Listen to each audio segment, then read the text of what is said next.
Ang tanong natin mga kaibigan, ano ang katotohanan? Ang hirap ayusin nang tayo ay naghahabulan. Harapin niyo ako. Jubilito TV Official. Okay, so yun. Inyo at sa mga kabagis, Jubilito TV Official po at eto na naman pumuli ang isang edisyon ng ating reaction video mga kalingap mga kabagis. No? So hindi na po natin pahabain ito, straight to the point na po. For today's reaction video, gawan po natin ng reaction at pagbibigay ng ating personal opinion regarding po dito sa naging live ni Pres Birador regarding po sa issue patungkol sa supposed to be no na pa-birthday gift para kay Beyonce, no? Financial gift para kay Beyonce na parang ang lumalabas ngayon ay hindi po nakarating, no? Ano po ang kadahilanan, mga kalingap, mga kabagis? Ang perang nilikom para sa birthday ni Beyonce ay nagalaw or sabihin na nating nawalwal nung pinagkakatiwalaan po nila na hahawak nung pera. So ngayon po, yung mga grupo or mga members ng supporters na ito para sa birthday ni Beyonce ay naghahabol po dito sa individual na nakalustay or nakagastos po nung pera nila. Although dun po sa live ni Birador ay wala pong malinaw at hindi po napangalanan kung sino ito, pero gumagawa daw po ng paraan itong si Birador para maayos na po as soon as yung problemang ito. No? So, bago po natin ipagpatuloy, syempre panoorin po muna natin yung live ni Birador para magkaroon po tayo ng konteksto dito po sa ating ginagawang reaction video. So, narito po yun. Panoorin po natin. Kasi ganito yan. Ganito. Yung kasi na yon, yung pera na yon ay alam natin na pinagkagastusan ng mga sponsor para sa birthday ni Beyonce. Mahirap yun mga kaibigan, di ba? Ay kung nagastos natin sa aking pananaw, tao lang naman tayo na may pangangailangan, open ako. At pwede natin sigurong pag-usapan yung mga sponsor at yung mga tao na pasensya na kung nagawa man ito. Ang problema, mga kaibigan, ay hindi nagsasabi ng totoo. Hindi raw nagsasabi ng totoo. O paano kung maayos ang lahat ng ito kung hindi kayo magtatapat ng husto? Nakausap ko yung isa, may hinanakit. Nakausap ko yung isa, okay na ang lahat. Paano natin maayos yan? Alam namin mga kaibigan na yan ay gusto ninyo na magpasaya sa ating mga Kalingap Angel. Pero ang tanong natin mga kaibigan, nagamit nga. Okay, nandun na tayo mga kaibigan sa nagamit. Nagamit dahil sa pangangailangan at kung ano pa mang pangangailangan as in nagamit. Okay, hindi naman natin maalis kung talagang pangangailangan. Ang tanong ko dito mga kaibigan ay pwede nating isettle. Yun ang inasabi ko, isettle natin na meron tayong katibayan na magbibigay ka ng ganoon, ganito, garini. Kaso sagot sa akin, okay na. Ade ako medyo nanahimik kasi ano na, in-update ko pagkatapos ng birthday ni Bibi Beyonce mga kaibigan, mga kalingap. Ano na lagay? Okay na raw. Hindi ngayon ako hindi na ngayon ako iimik. Sabi nung nagreklamo sa akin, Pres, hindi pa okay. Ha? Hindi pa okay. Tinanong ko na naman si Kabila, hindi na naman ako sinagot. Hindi na naman okay. Ang tanong natin mga kaibigan, ano ang katotohanan? Ang hirap ayusin nang tayo ay naghahabulan. Harapin niyo ako. Para naman sa ganon, maayos natin. Pwede natin pag-usapan yung mga taong involved. Yung mga sponsor na yon ay open sila sa lahat ng bagay. Makipag-usap lang ng maayos. Okay, so yun. Kahit si Birador po, no, mga kalingap, mga kabagis, ay gulong-gulo na rin po, no.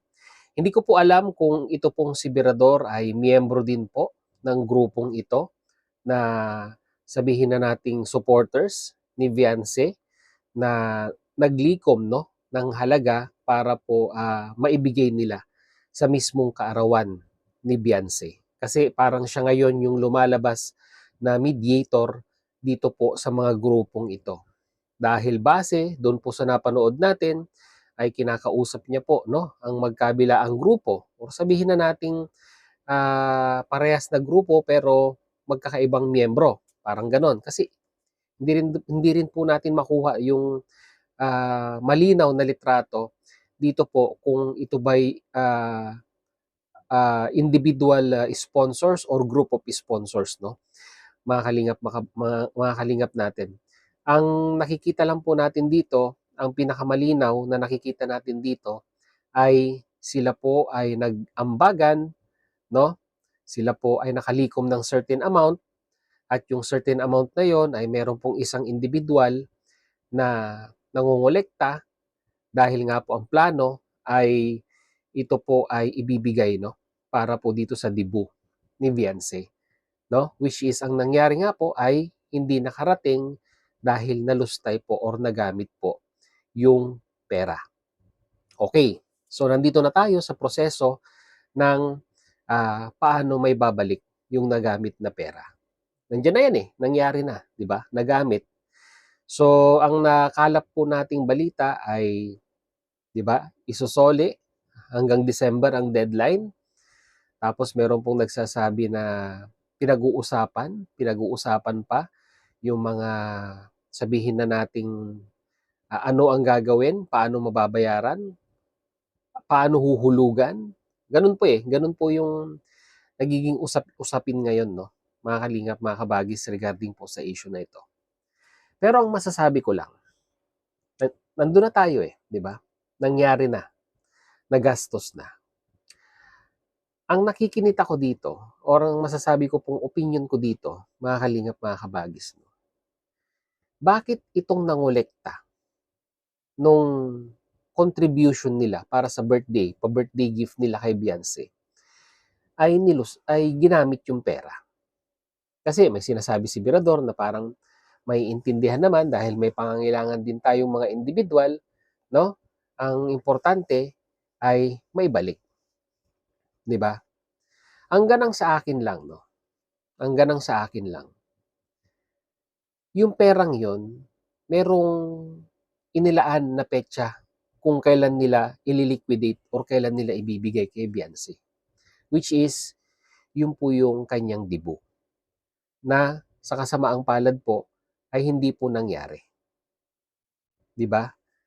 Bakit yung nangolekta, hindi ko po alam kung ano yung nangyari, no? Emergency ba? Bakit nagastos yung pera?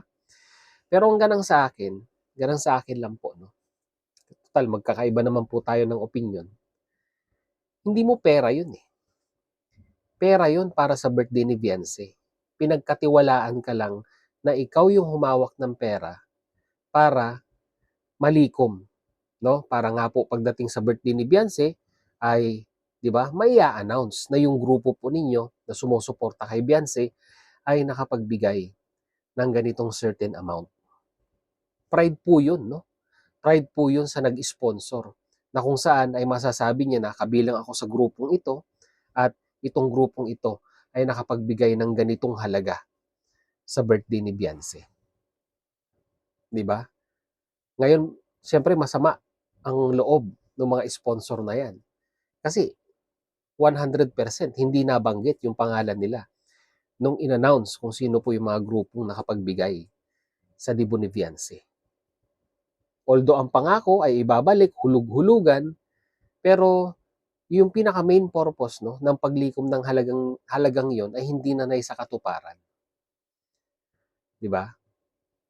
Kaya ano po ang lesson na natutunan natin or matututunan natin dito po sa nangyaring ito? Unang-una po sa lahat, no, sa mga sponsor po, no, sa mga minamahal po nating sponsor na tumutulong at nagpapaabot ng kanilang pagmamahal sa mga beneficiaries ng Kalingap, maging wais po tayo, no, pagdating po sa mga perang ibinibigay natin. Huwag po tayong basta-basta magtitiwala, no, sa mga individual na sa tingin natin ay magiging secure yung perang ibinigay natin. Hanggat maaari, no? Hanggat maaari. idiretso nyo na lang po, no? Idiretso nyo lang sa mga kalingap partners na alam nating may magandang record pagdating po sa paghawak ng pera.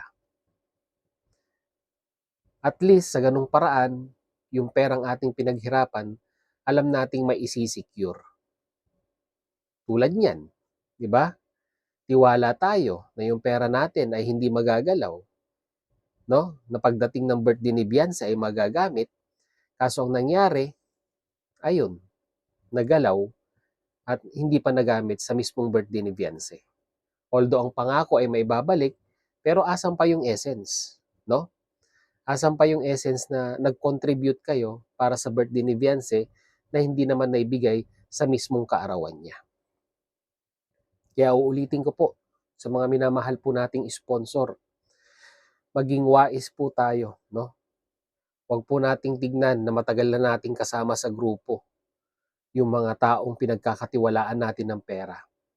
Dahil para sa akin po, no, money is the root of all evil.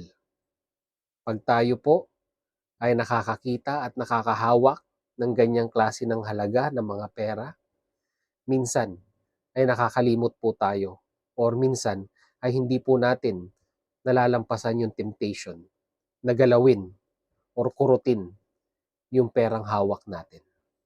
Nasa alam naman natin sa ating sarili na hindi sa atin yun. Kaya sa mga sponsor, uulitin ko po, kung gusto po ninyo magpaabot ng inyong pagmamahal, kilalanin, kilatisin kung sino yung mga yung mga individual na pinagbibigyan po natin ng pera. Dahil by the end of the day, di ba? Yung perang yan, hindi po natin yan pinupulot. Pinaghihirapan po natin yan ng ating dugot, pawis, kalungkutan, lalong-lalo na kung ikaw po isang OFW. No? Na supposed to be, dapat ipapadala mo para sa pamilya mo. Ay naisipan mo pang, di ba, maibigay or mai-share, mai-contribute para sa birthday na sinusuportahan mo. Kasi, di ba, pride mo rin yun bilang isang supporters na sa isang special event ng isang beneficiaryong hinahangaan mo ay nakapagbigay ka. So yun lang po ang ating reaction video for today. And once again po, no, kung nagustuhan nyo po ang ating reaction, syempre po, paki-like na rin po, no? At kung hindi pa po kayo nakasubscribe sa ating YouTube channel, subscribe nyo na po, Jubilito TV Official. Ayan. Hanggang dito na lang po, no, mga kalingap, mga kabagi, sa magandang araw po sa ating lahat. As I always say, every day, always, peace, God first. God bless po. Bye-bye!